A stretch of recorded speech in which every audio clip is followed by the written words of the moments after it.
All right, let's get right into it. Today, we're unpacking a really important financial agreement between two of the world's economic giants. It's basically a rule book for a problem that's, believe it or not, surprisingly common and pretty tricky for the biggest companies out there. And that entire problem really boils down to this one simple question. Just imagine you're running a massive global company. How do you actually decide on a price when one part of your business, say in the US, sells something to another part of your business, maybe over in Japan? It sounds like a simple accounting thing, but the answer? Well, it has huge tax implications. Okay, so let's set the stage for this explainer. Meet our players. On the left, we've got US Gadget Corp, that's the parent company. And on the right is its subsidiary, Japan Gadgets Ltd. The US team makes a product, and then they ship it over to their Japanese team to sell. Now, that price for the internal sale, that's what's known in the business as a transfer price. And right there, that simple internal transaction, it creates this fascinating global puzzle. See, for the company, it's all about where they want their profits to show up, maybe in a country with a lower tax rate. But for the governments of the US and Japan, it's about making sure they each get their fair slice of the tax pie. Let's throw some numbers at this to make it real. Let's say it costs US Gadget Corp exactly $100 to manufacture their cool new gadget. That's their hard cost, right? What it actually took to make the thing. But here's where it gets interesting. Look at the transfer price US Gadget Corp charges its own subsidiary in Japan. They set it at just $101. That means the US parent company makes a tiny $1 profit, just $1.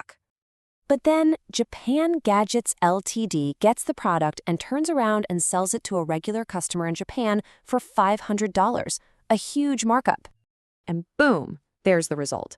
By playing with that internal price, the company has basically moved almost all of its profit, $399 of it, out of the US and parked it in Japan. This is a classic move called profit shifting, and it's exactly what these kinds of tax treaties are built to prevent. So, you might be asking, how do governments even begin to fix this puzzle? Well, they use a really powerful and honestly pretty smart idea called the arm's length rule. It's the absolute heart of the Japan-US tax treaty. Okay, so this right here, this is probably the most important concept in all of international tax. The arm's length principle basically says that US Gadget Corp has to sell to its own subsidiary at the same price it would charge a complete stranger. No special family discounts. The deal has to look like it was done at arm's length. And, this isn't just some vague guideline. It is written right into the law. This is the actual language from Article 9 of the 2003 treaty. It gives tax authorities the power to jump in whenever the deal between related companies looks different from one that would happen out on the open market. So how does this actually work in the real world? Well, the treaty doesn't just state the principle. It lays out a very clear, step-by-step process for the tax folks in both countries to follow when they think something's off. You can really break it all down into these 3 key steps, all found in Article 9. First, there's the power to adjust the price. Then, there's a correction to make sure everything's fair. And finally, there's a time limit, which gives everybody some certainty. So step 1 is all about giving the tax authorities some teeth. It gives the government in either country the right to basically ignore that artificial $101 price and figure out what a fair market price should have been. So think back to our example. The US government lost out on a lot of tax revenue, right? So under the treaty, the US tax authorities can step in. They can say, nope, the price wasn't $101. A fair price would have been, say, $400. And then they get to tax the much bigger profit that should have been reported in the US from the get-go. But wait a minute, if the US now taxes that bigger profit, what about Japan? They already taxed the company based on that massive profit they made from the $500 sale. This brings us to a really crucial second step, something called a correlative adjustment, which is designed to make sure the company doesn't get taxed on the exact same income twice. This is where the whole treaty part becomes so important. It's about cooperation. If the US adjusts the profit up, Japan has to agree that the new price is fair, and then they have to provide an adjustment down on their end. This is the mechanism that prevents double taxation, which is really the main point of having a treaty like this in the first place. Now, you can imagine, if you're running a business, you need some predictability. You can't have tax agencies showing up 20 years later to question old deals.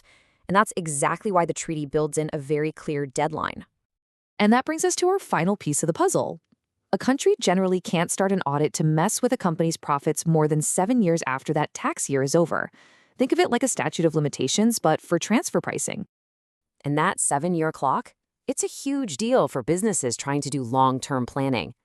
But, and this is a big but, there's a major exception.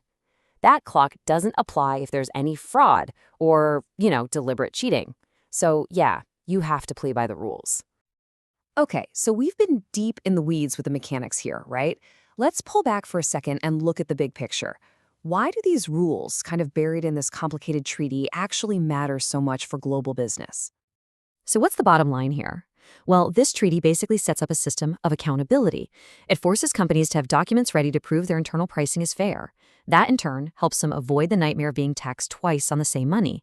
For businesses, that 7-year clock gives them the certainty they crave. And for governments, it makes sure that trade is fair and that each country gets the tax money it's owed. It even pushes companies to get proactive and agree on pricing rules with tax authorities before a problem even starts. When you boil it all down, Article 9 is so much more than just a tax rule. It's really about creating stability. It's a shared, predictable, and fair rulebook that lets two of the most powerful economies in the world do business together with confidence. And that kind of leaves us with a final question to chew on. As companies get more and more global with supply chains and teams all over the planet, this treaty really shows you just how connected our national tax systems have become. It really makes you wonder, in a world like this, can tax rules ever truly stay local?